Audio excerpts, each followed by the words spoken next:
Welcome and thank you for joining us on Birth Mother Matters in Adoption with Kelly Rourke-Scary and me, Ron Rains, where we delve into the issues of adoption from every angle of the adoption triad. Do what's best for your kid and for yourself, because if you can't take care of yourself, you're definitely not going to be able to take care of that kid, and that's not fair. And I know that my daughter will be well taken care of with them. Don't have an abortion. Give this child a chance. All I could think about was needing to save my son. My name is Kelly Rourke-Scary. I'm the Executive Director, President, and co-founder of Building Arizona Families Adoption Agency, the Donna K. Evans Foundation, and creator of the You Before Me campaign. I have a bachelor's degree in family studies and human development and a master's degree in education with an emphasis in school counseling. I was adopted at the age of 3 days, born to a teen birth mother, raised in a closed adoption, and reunited with my birth mother in 2007. I have worked in the adoption field for over 15 years. And I'm Ron Rains. I've worked in radio since 1999. I was the co-host of 2 successful morning shows in Prescott, Arizona. Now I work for my wife, who's an adoption attorney, and I'm able to combine these 2 great passions and share them on this podcast. Are you ready to talk about red flags? I am ready to talk about red flags. All right. What do you know about red flags? Well, I'll just give you what my basic assumption is on a red flag. And Sure. I think it probably relates more to birth mothers. And it's when you start going, are they serious about this adoption plan, or is this something I should be concerned with? That's correct. We use the term red flags in the adoption community as identifying a concern that may or may not exist with regards to a birth mother and her adoption plan. Mm-hmm. And the term red flags is kind of universal. I mean, when somebody says a red flag, they are looking for like a warning sign or a concern. You know, when you're in a fight with somebody and you're waving the white flag, that symbolizes, you know, surrender, stop, peace. right. Yeah. And so the red flag is like, you know, warning. Exactly. When an agency is working with a birth mother, and I can only speak for Building Arizona Families, we already have a list of red flags that we work off of, that we have substantiated as general red flags that are a concern. And when we see them in birth mothers, we will staff it, which means we will get together as a group, and we meet once a week anyway. But in that meeting, we will talk about the concerns that may or may not exist, because what is considered a red flag in one individual may not be a red flag in another. Okay. So you have to look at the global picture and understand everything in context. I thought this would be a really good idea to kind of dive into in the podcast, because we do get phone calls from families that are matched with a birth mom and they're proceeding in their adoption journey. And in doing so, they may have Googled something and all of a sudden, you know, their birth mother has stated this, or she is exhibiting this behavior, and they're concerned. Right. And so maybe even freaking out. Oh, yeah. I mean, sometimes they're on the floor and they're convinced that this is the end, that they've been, you know, scammed by this birth mother, or she's not going to place, and now what are they going to do? Part of the role of an adoption agency is providing a caseworker that can kind of hold their hand and calm them down as they walk through the adoption process. Right. And explain about red flags and what they mean and why, yes, sometimes they really are a concern, and other times why they may not be a concern in that particular birth mother. Okay. In some of the red flags that we see, we actually don't necessarily identify them as red flags, but because Google does and society does, and maybe somebody's friend's mother's sister's aunt had a situation, and you want to take them into account. Sure. And at least address them. Absolutely. Okay.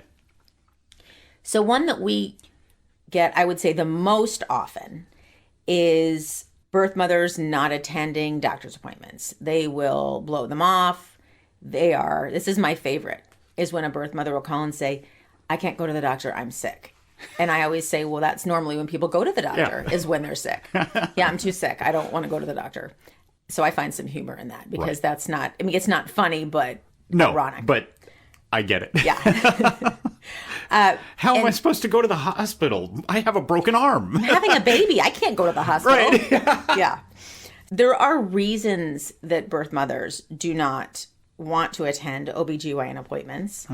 And again, you have to look at the situation globally. This is where you can't just identify one tree in the forest. You have to look at the whole forest. So sometimes they may not want to attend because it's too painful. It makes the situation too real. And some birth mothers will pretend in their mind that they're a surrogate, that they're carrying this baby for somebody else, that it's not really their child, that it's not happening. And that helps them get through the process to some degree. It helps them get through the process. And every woman has to find their coping mechanism. And so, yes, we strongly encourage every pregnant woman to attend her doctor's appointment. We think it's absolutely important. That doesn't mean that they're going to. And we have no legal recourse. We can't make them go to the doctor. We can't show up at their door and hog tie them and bring them into the car and deliver them to the OBGYN. That doesn't work. That's not something we can do. The other thing is that sometimes they're afraid they're going to be judged by the doctor's office. Which, of course, is the furthest thing from the truth. Correct. But I understand them thinking that. Right, because when somebody sees a pregnant woman, as we've talked about before, some people don't have boundaries. I'm talking about the general public, and they'll go up and start asking questions. Oh, yeah. And birth mothers often don't really know how much to disclose. They feel that they have to defend their decision. They feel like they don't have the right to be excited about their pregnancy, but they do because they're celebrating life, and what they're doing is amazing. The other reason that a birth mother may not attend a doctor's appointment is because she's not as invested in her pregnancy because she's placing her baby for adoption. Right. So a woman that is pregnant and keeping her baby and building her biological family wants to do everything right. Kind of like, okay, follow the process. Yes, absolutely. And so when a woman is not keeping her baby and she has the choice of, hey, I can get an extra 3 hours of sleep, or I can get dressed and go to the doctor and be uncomfortable. And so one choice will often outweigh the other in that scenario. The other reason is if a mom is using drugs and her doctor, most doctors do drug testing when they come in to their OBGYN appointment. If she tests positive, the doctors are mandatory reporters. And if she has other children in the home, that could be an issue. She could lose them. Well, she could get the state involved. Right. Okay. Whether or not she loses them is up to the state, but she could definitely get the state involved. And some women are really concerned about that, obviously. And so, again, she is trying to walk that line of, hey, I want to place this baby for adoption. I don't want anything to happen to my other children. And I know I'm not doing what I'm supposed to do. Right. So now, how about this? I'm curious. Is any of it because of irresponsibility? And I'm not judging. I'm saying I can be a very irresponsible person. And sometimes I let things go that I shouldn't, for instance. That's why they would rather sleep for another 2 to 3 hours. Okay. Because I wouldn't call that responsible. Right. I mean, that's not the choice that you make. Right. Okay. I mean, that's like so it goes hand in hand with some of the others. Sure. So that's the same thing as saying, okay, so I just got my paycheck and there's an extra $500 and I really should put that towards this credit card, but I'd rather go to the casino. Right. And I've seen that a couple of philosophy. times. Hopefully you won. I'm not saying. Another red flag might be always asking about financial assistance, making this the focus of every conversation. So when a caseworker is talking to a birth mom about her appointment, about having another conversation with the adoptive family, bonding with them, really getting to know them, what does she want the focus to be? You may have a client that really just wants to focus on when she's getting her next living expenses what amount it's going to be. Why is it not a different amount? And she really needs this amount of money for clothes, and why, and when. Right. So that can be a red flag. But then again, it cannot be a red flag. Right. Maybe, maybe not. It depends on the person. Sure. Okay. One of the main reasons that women come into an adoption plan is because of the lack of financial resources. When you look at, as we've talked about before, Maslow's hierarchy of needs, they're worried about their basic needs being met. How, a roof over their head, clothing, food. They want to make sure that they have a door to shut at night and a pillow to lay on. And so when you are working with a woman who is basically 100% dependent on an agency to make sure that all of those needs are met, that is her focus. Right. Rather than, I want to build a deeper relationship with the adoptive family. She's worried about where the next meal is coming from. She's worried about, where she's going to sleep that night. She's worried about, and even though those things are outlined in the contract between the agency and the birth mother as to what our responsibilities are and her responsibilities, it's still a concern because it boils down to a trust issue. Mm-hmm. And that's what we work really hard on as an agency, is building up that trust to let the birth mother know that we are going to follow through on the commitments that we've made. And we can now focus on building the relationship with the adoptive family and working on something other than always talking about the finances. Right. Now, so you've talked about when it kind of isn't a red flag. At what point does your ear just kind of go, wait a minute, this is going beyond? What is there something that happens that you're like? Yes. Okay. So we have had birth mothers who, and let me just state this for the record, that every penny that an adoption agency gives to a birth mother is accounted for and submitted to the court. Mm-hmm. So it's not as if, one agency can give $200,000 and another agency can give $5. Right.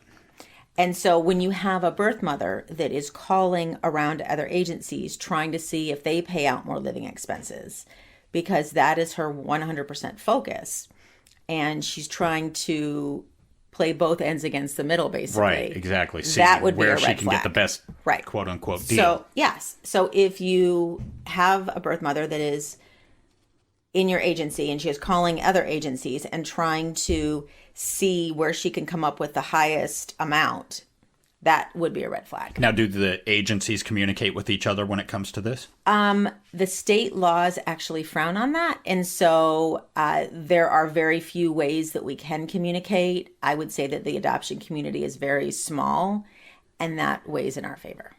Okay. Another red flag may or may not be postponing choosing an adoptive family. This is one that my newer case managers worry about. And I think it is a valid concern sometimes. So again, looking at it in context and looking at the whole forest, when a mom comes into the program and she's done the initial paperwork and she has decided what type of a family she wants, when you present, or she knows that you're going to present families that could potentially adopt her baby, it all of a sudden makes every statement that has been made, every paper that has been signed, 100% real. Right. She's looking at faces of real people. She's looking at who could potentially parent her child. And for some women, it is exceedingly difficult to comprehend that. That doesn't mean that she's not going to place her baby. It just means that it makes it very hard for her. Well, sure. And I know that if I have to make a really dreaded phone call or tell somebody really bad news, I have to process it for a while before I can actually make that phone call. Just jump right in. Yeah.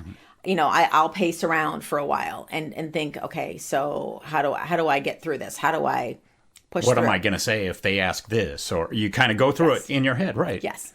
And so again, that could be a red flag if there are other red flags that are going along with this. Now, if this is a client that we've been working with that we don't see any other concerns and she's just struggling, oftentimes what we'll do is we will set up a counseling session with a counselor and try to figure out what issues she's having with choosing a family.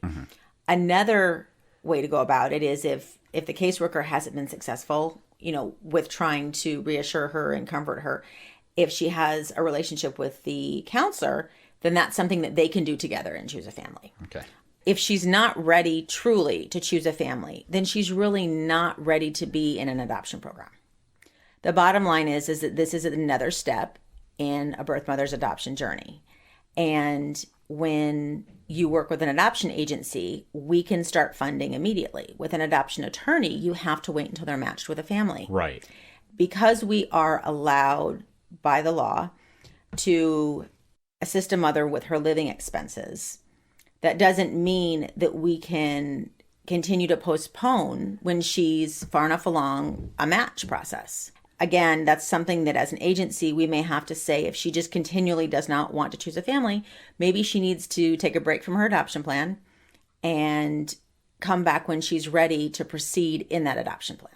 After she's matched, another red flag may be avoiding contact with the adoptive family, even after stating that she wanted an open adoption. Again, looking at it in context, this could or could not be a red flag. Right. Sometimes adoptive families, as soon as they're chosen, they want to jump right in. They want to love bomb this birth mother and they want to be her best friend. And the birth mother is thinking, okay, I just chose you and I need to process this. I need some time. I need to, basically find my footing again. It's sometimes choosing a family will immediately bring a birth mother peace. And sometimes it just knocks them right on their butt. They need to learn how to find their peace. We've talked about that before. I always say, once I can find peace in a decision, I go forward and I don't look back. Right. And I think a lot of people may not recognize that's what they're doing, but they're doing it as well. When that happens, as time goes by, if it's a continual postponement, and this is somebody who wanted an open adoption, and for some reason she's avoiding the family and weeks are going by and then a month starts going by, then I would say that is a red flag. And that needs to really be examined by the adoption agency with the birth mother and figure out what is going on. Right. Okay. If the birth mother is in a committed relationship and this baby is a product of the father of all of her other children and everybody lives in the home together, you would wonder why she would be choosing an adoption plan. Right. This is a red flag on the front end. This is something that we would see at an intake. And we do have to dive deep into this one because we want to make sure that she really wants to do an adoption. And this isn't because she's looking for a financial resource. So we look at what her reason would be for placing her baby for adoption. Sometimes she may have other children in the home and financially they are really struggling and they cannot take on one more and they're barely hanging on to the children that they have now and the state is involved and they're trying to just learn how to parent the children they already have. And the difference between 4 and 5 kids can be immense. The difference between 2 and 3. Right. I always say, having 7, the biggest and hardest jump was 2 to 3. Really? Hands down. Okay. Hands down. No pun intended. You only have 2 hands. And so it absolutely 2 to 3 was what knocked me on my butt. It was 2 to 3. It was, it was a shell shock. So I get that. I get that. I would even get between 1 and 2 because, well, no. In essence, you're doubling your children. No. No? 1 and 2 isn't bad, huh? Okay. You're outnumbered. Okay, that makes sense. You're outnumbered. It's like they say, if you have 2 dogs, you have 2 dogs. If you have 3 dogs, you have a pack. So just kind of translate that into children. You have now a pack. Right. And they do have a pack mentality. It's us against them. Right? Exactly. Again, looking at this potential red flag, you got to look at it in context. You have to look at it as for what it really is. You can't just make assumptions and say, oh, that's a red flag. And that's something that as society, we need to understand when we have newer caseworkers, we have to explain. When we're working with adoptive families, again, we have to break it down, because you don't have to jump at everything. It's when and even one red flag doesn't mean the adoption is not going to go through. Right. Or even two red flags. It's when you have red flags that are all adding together and it's like a puzzle, and you're looking at it and you're saying, okay, this is really a concern. And if we do have enough red flags and the birth mother is matched, that is where we have the adoptive parent case manager start preparing the family that this may not happen. So we always alert the family whenever there is a red flag once they're matched, and not to scare them or to take away from their adoption experience, but we do believe in preparation. And again, I've told caseworkers this as well. You want to make sure that you're communicating, because adoptive families have the right to know what's going on. We always say, don't do a nursery room. Don't do a baby shower. That is not always followed by the adoptive families. Right. But you put that advice out there. Right. And let's say on a Friday, we get what we have deemed a red flag on a birth mother.